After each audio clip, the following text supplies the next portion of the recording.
আমরা চাকরির বয়স আগামীতে বাড়াবো কি বাড়াবো না। সরকারি চাকরিতে প্রবেশের বয়সীমা বাড়ানোর কোনো সিদ্ধান্ত আপাতত সরকারের নেই বলে জানিয়েছেন জনপ্রশাসন মন্ত্রী ফরহাদ হোসেন। সোমবার সংসদ অধিবেশনে আওয়ামী লীগের সংসদ সদস্য রফিকুল ইসলামের এক প্রশ্নের জবাবে তিনি একথা জানান। জনপ্রশাসন মন্ত্রী বলেন, সরকারি চাকরিতে প্রবেশের বয়সসীমা বাড়ানোর বিষয়টি নীতিগত সিদ্ধান্তের বিষয়। এ বিষয়ে প্রধানমন্ত্রীর সঙ্গে আরও আলাপ আলোচনা করা হবে। তবে আপাতত বয়সসীমা বাড়ানোর কোনো সিদ্ধান্ত সরকারের নেই। আগামীতে বাড়াবো কি বাড়াবো না, বাড়ালে ভালো হবে কি না, এটা আমাদের নীতিগত সিদ্ধান্তের বিষয়। বিষয়টি আরও পর্যালোচনা করে ভবিষ্যতে দেখব, তখন চূড়ান্ত সিদ্ধান্ত নিতে পারবো। এটি আমাদের নীতিগত সিদ্ধান্তের বিষয় এবং আমরা এ নিয়ে মাননীয় প্রধানমন্ত্রীর সাথে বিষয়টি নিয়ে আরো আলাপ আলোচনা করব। তবে আপাতত আমাদের এ ধরনের বয়স বাড়ানো চাকরির ক্ষেত্রে এখন পর্যন্ত আমাদের সিদ্ধান্ত নাই। আমরা এই সমস্ত বিষয় নিয়ে আমরা আরো পর্যালোচনা করে আমরা ভবিষ্যতে দেখব।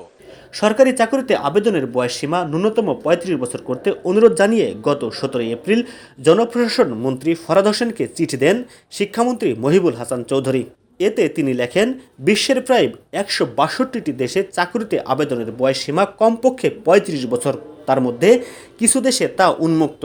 দক্ষিণ এশিয়ার দেশগুলোর মধ্যে আমাদের পার্শ্ববর্তী দেশ ভারত পৃথিবীর সবচেয়ে জনবহুল দেশ হয়েও বিভিন্ন রাজ্যভেদে চাকরিতে আবেদনের সর্বোচ্চ বয়সসীমা ৪৫ বছর।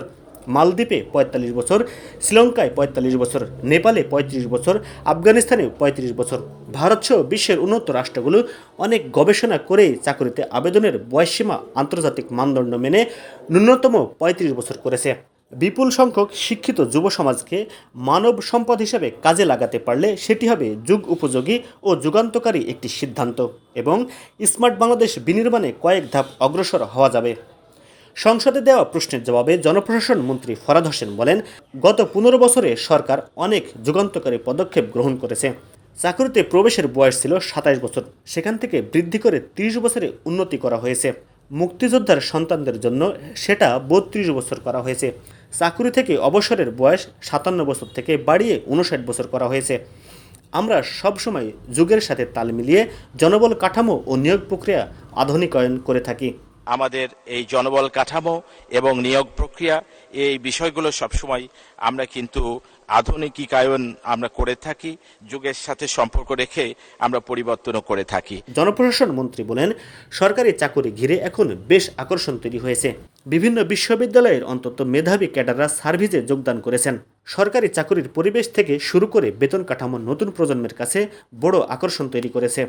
আকর্ষণ তৈরি হয়েছে যে আমরা দেখতে পাচ্ছি যে বিভিন্ন বিশ্ববিদ্যালয় থেকে অত্যন্ত মেধাবীরা এই ক্যাডার সার্ভিসে যোগদান করছে। কারণ ইতিমধ্যে সরকারি যে চাকরির যে পরিবেশ থেকে শুরু করে আমাদের বেতন কাঠামো থেকে শুরু করে এই বিষয়টি কিন্তু আমাদের নতুন প্রজন্মের কাছে একটা বড় আকর্ষণ একটি তৈরি হয়েছে। সরকারের কাজের সাথে সম্পৃক্ত একটি সম্মানের বিষয়। আবার চাকরির নিরাপত্তা থেকে শুরু করে বেতন কাঠামো অত্যন্ত সুন্দর এবং কাজের পরিবেশও সুন্দর হয়েছে। ফরহাদ হোসেন বলেন, বয়স বাড়ানোর বিষয়টি নীতিগত সিদ্ধান্তের বিষয়। আমরা সবসময় বলে আসছি, ফ্রেশ গ্র্যাজুয়েট যারা তাদের রিক্রুট করতে চাই, এটা সরকারের একটি পলিসি। আমাদের এটি নীতিগত সিদ্ধান্তর বিষয় যে আমরা সবসময় বলে আসি যে আমরা সবসময় ফ্রেশ যারা গ্র্যাজুয়েট তাদেরকে রিক্রুট করতে চাই, এটা সরকারের একটা পলিসি। আমরা বিসিএস এর মাধ্যমে দেখে থাকি ২২-২৩ বছর বয়স থেকেই তারা বিসিএস পরীক্ষায় অংশ নিয়ে থাকেন। তারা ৬ থেকে ৭ বছর সময় পেয়ে থাকেন, এজন্য তারা যোগদানে যথেষ্ট সময় পাচ্ছেন।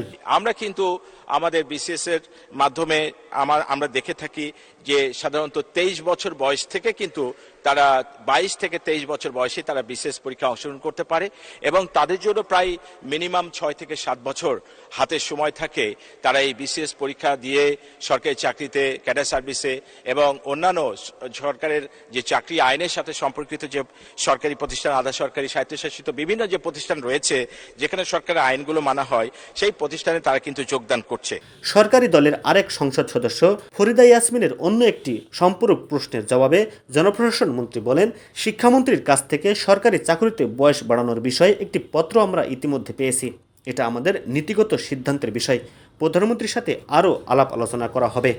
তো ইতিমধ্যে আমরা একটি পত্র পেয়েছি, মাননীয় শিক্ষামন্ত্রী দিয়েছেন আসলে বিষয়টি তো আমি বলেছি যে এটি আমাদের নীতিগত সিদ্ধান্তের বিষয় এবং আমরা এ নিয়ে মাননীয় প্রধানমন্ত্রীর সাথে বিষয়টি নিয়ে আরো আলাপ আলোচনা করব। তবে আপাতত আমাদের এ ধরনের বয়স বাড়ানো চাকরির ক্ষেত্রে এখন পর্যন্ত আমাদের সিদ্ধান্ত নাই।